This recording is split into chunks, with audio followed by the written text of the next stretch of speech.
Welcome to the Directors Club podcast, your go-to resource for child care center owners and directors seeking success at their centers. Each week, we dive into the world of child care management, sharing valuable tips, tools, resources, and strategies to help you build enrollment, retain top teachers, and streamline your operations. With a casual and lighthearted approach, we tackle the challenges you face from staffing and enrollment to business skills and time management. Join us as we unlock the secrets to creating a thriving child care center. Let's laugh, learn, and grow together. This is the Directors Club podcast.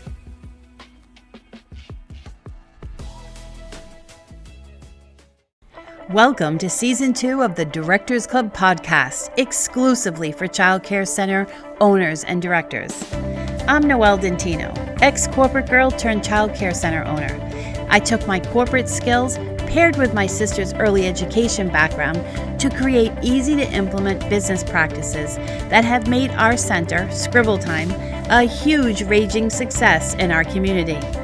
And now I'm here to share with you business tips and tools to help you build enrollment, find and hire your next grade teacher, and get your center operating just how you want it. Let's do this.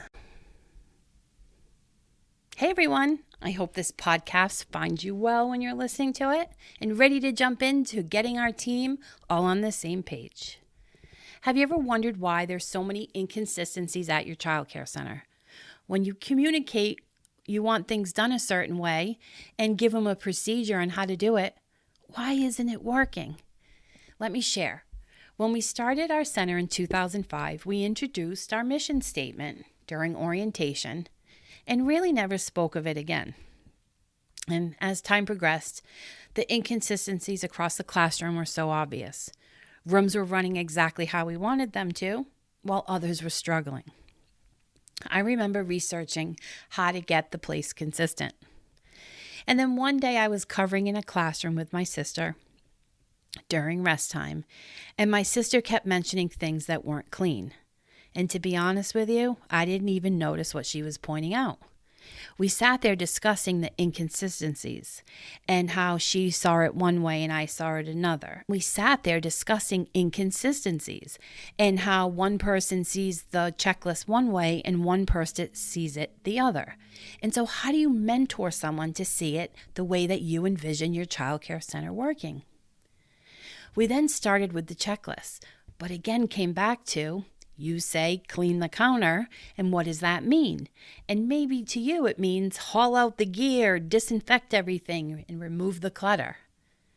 But maybe to someone else it just means wipe it all down and leave all the stuff there because clutter doesn't bother me.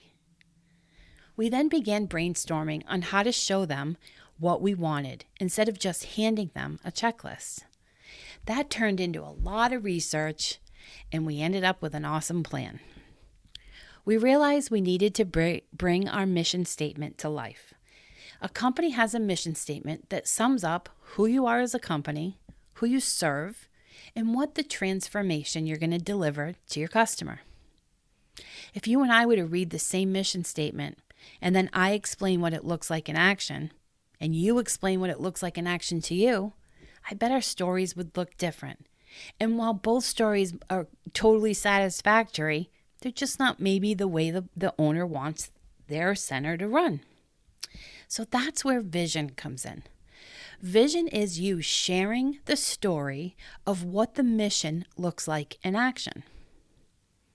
As leaders, we then have to manage our teams to deliver on the vision, which is called strategy.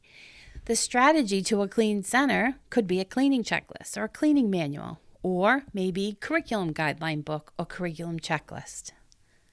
So it all starts with mission. We share it through vision. And then our strategy is all the techniques to support how to put all this into action. So let's walk through this. My mission statement for my child care center is, Scribble Time is a talented, respectful, dedicated team of early education professionals who encourages one another in delivering a consistent, intentional, early education environment to support the mental, social, physical, and academic development of our young learners, mixed in with a whole lot of fun. So this is handed out during orientation. And when you read that, what does it look like to you? What does a teacher sitting there during orientation? And at my center, I actually have a video that I read this and share my vision story. But when they read it, what do they think when they see respectful, consistent, intentional? While those words are all impactful, they're also so open to different interpretations.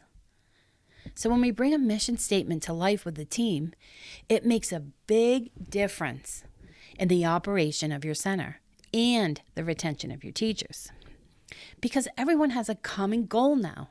Things become more clear and ready for this, more consistent.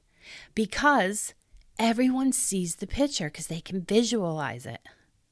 And how do we get our team to see our vision and want to be part of executing it?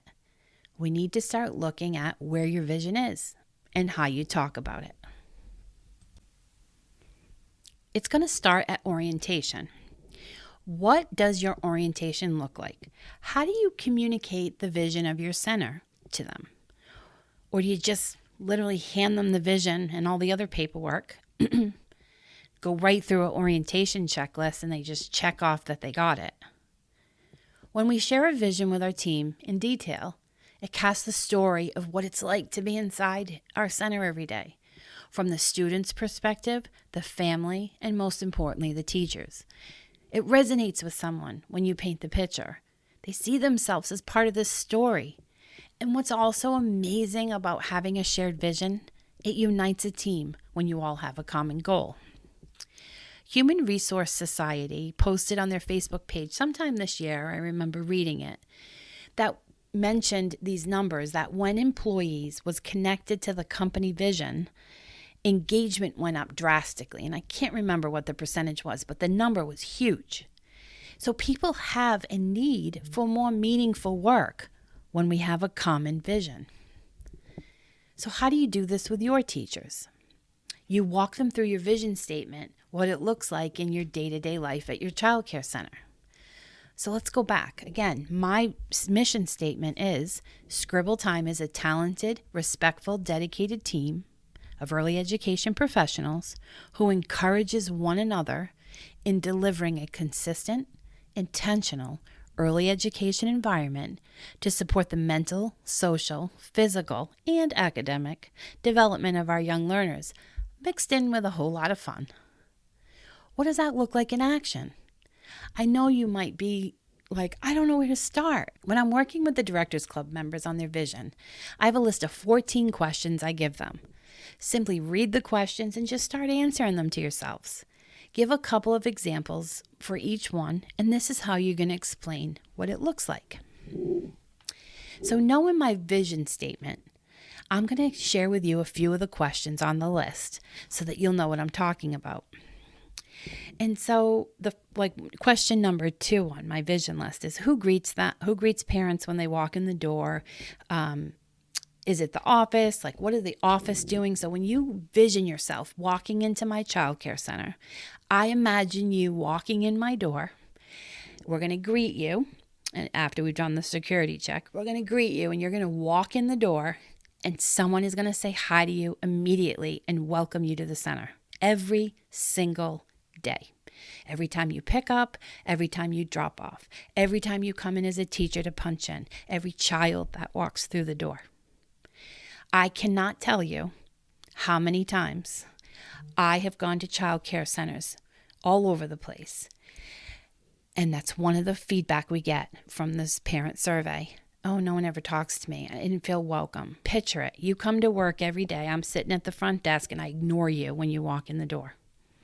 I wouldn't feel welcome.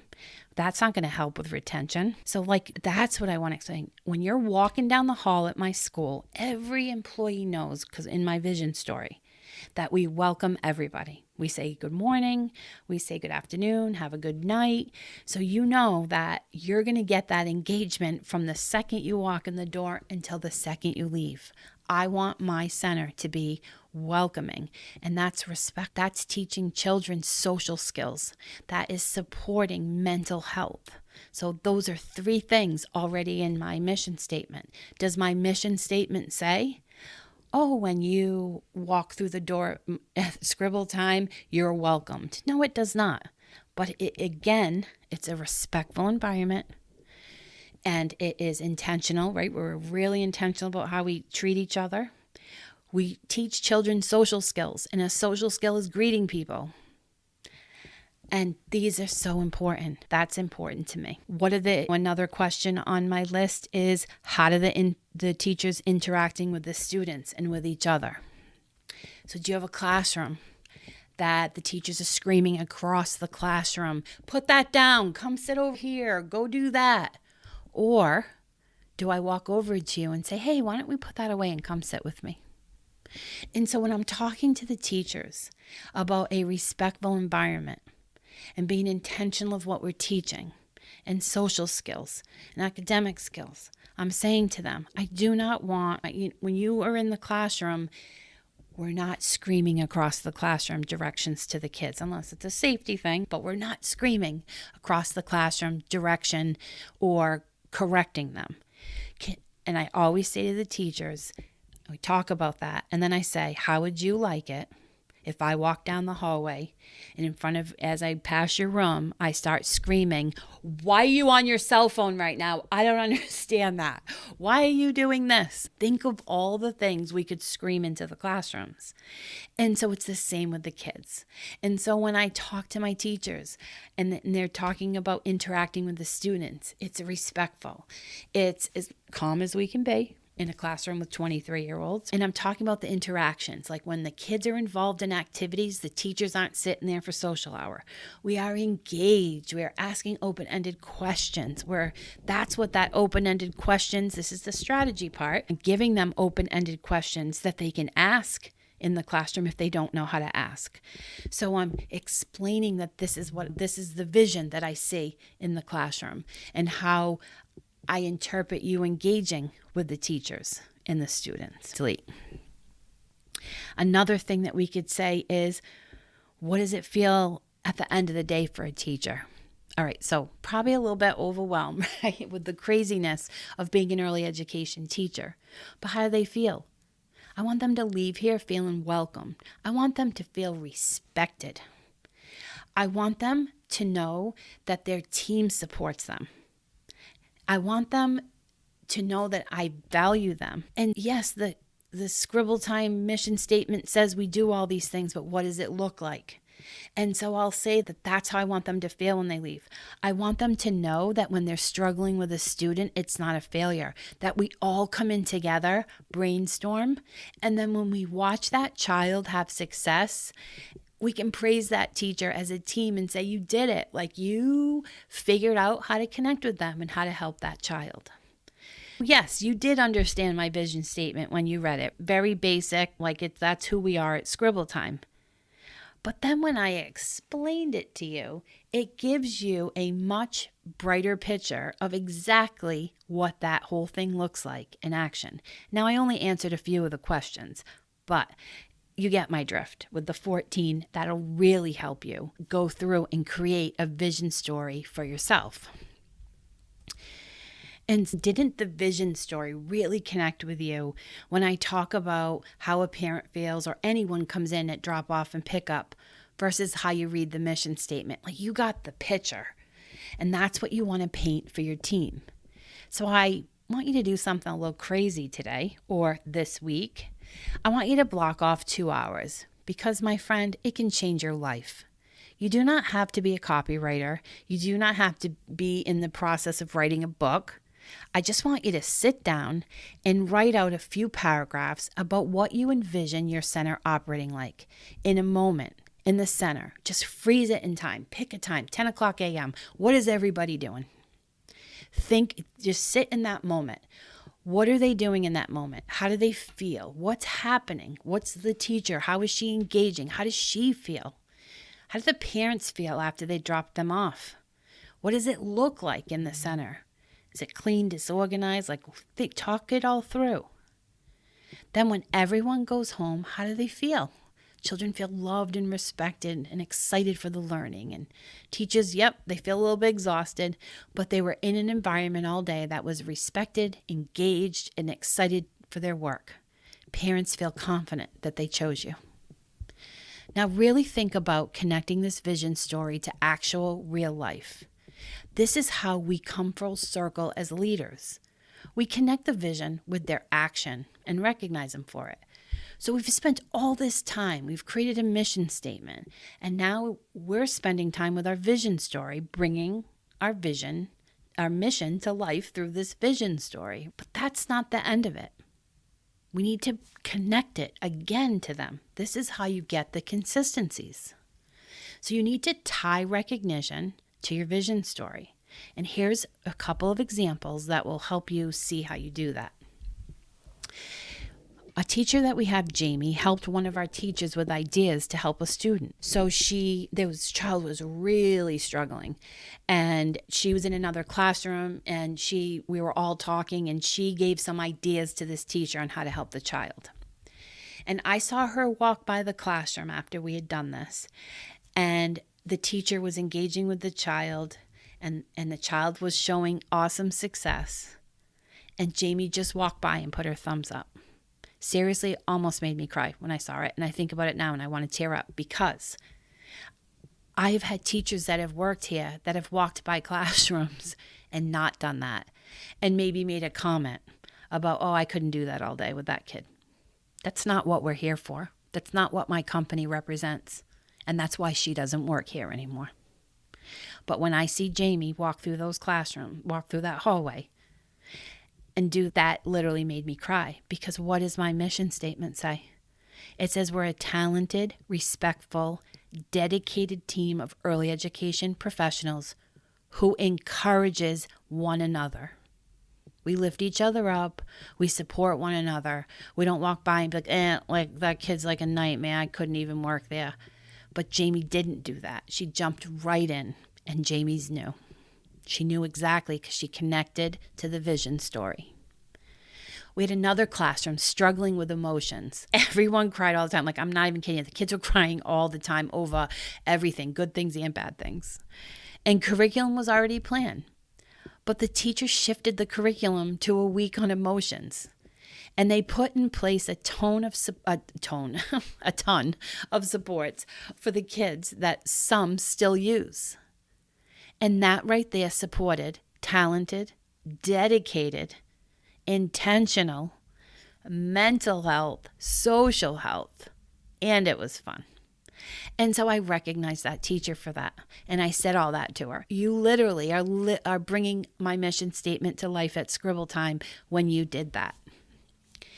And normally, would you say anything to a teacher that switched the curriculum? You'd be like, oh, that's flexible, that's awesome. But when you tie it to the mission, she nailed so many things on it, and it just was so awesome to see. And the most amazing part, and why I'm in the field, it changed those kids' lives, because they are regulating their emotions, and they're learning how to deal with their emotions, and that's what we're here for. We're not here to be irritated with them and say, oh, their parents, well, no one's helping with the parents. We are being intentional of how we're dealing and how we're teaching our students, I should. Another time one teacher actually came up with this idea out of nowhere, like random day, and was like, oh, can we do a secret gift day just to boost everyone's spirits?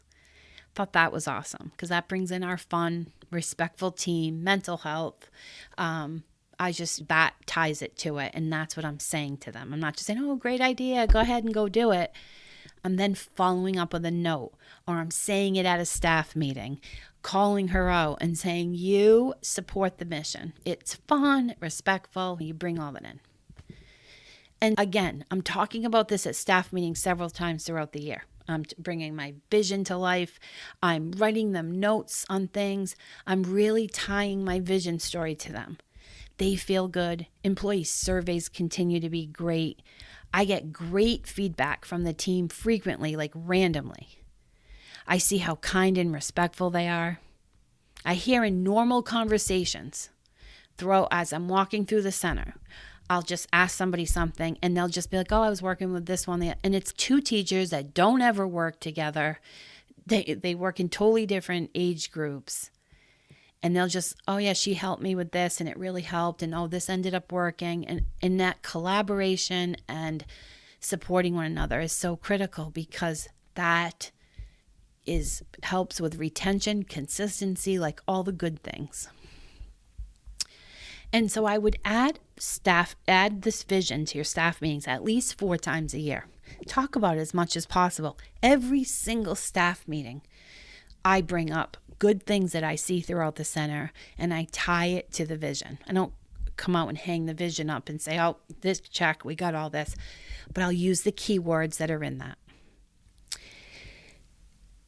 Think about going on a Zoom all by yourself. Maybe you can use your phone and your computer and jump on your Zoom and record yourself reading your vision story. Talking to your new employee as if she's there, telling her the vision of how she fits into the big picture. And then use this video and share it at orientation. Now, we're all going to have employees that are going to jump on board with this, and those that are not. They're going to resist us. And you know what? That's okay. They are not part of our mission. Put a job ad out there and start hiring. And when you start making decision on who stays and who goes, she goes. There have been many times when I was a new manager, I kept an employee because I was afraid. The parents loved her. Yes, they did, because she is on when they're there for the whole 15 minutes at pickup and drop off. But the other 8 hours and 45 minutes of the day, she's beaten to her own drum, and it's not my drum. The parents chose me when they enrolled the child at my child care center. The parents choose you at yours. They bought into your mission, your school. They connected with you on the tour. They feel safe with you. And all of the centers that they could pick from, they picked you. They didn't pick her. Remember that. They picked you. Let her go. They may cry and get upset. Oh, she's our favorite. But when you bring a new teacher on who aligns with your vision, they're going to see why she left. Trust me. All right, my friend, let's review. Our mission statement tells the world who we are and what we do. And our vision story brings our mission to life in a picture of how we do it. And when we share our vision story, it connects with our team, gives them a role in the story, and increases engagement and employee retention. This then creates a much more consistent, high-quality childcare center environment. And when someone can't get on board with your vision, move on. If you would like my 14 questions to just help get you started on what your center looks like in action, you can go to the show notes and there's a download right there to grab a copy of our vision worksheet. I want to thank you for listening this week, and I'm super excited because I want you to comment on this podcast and tell me when you shared your vision story with your team.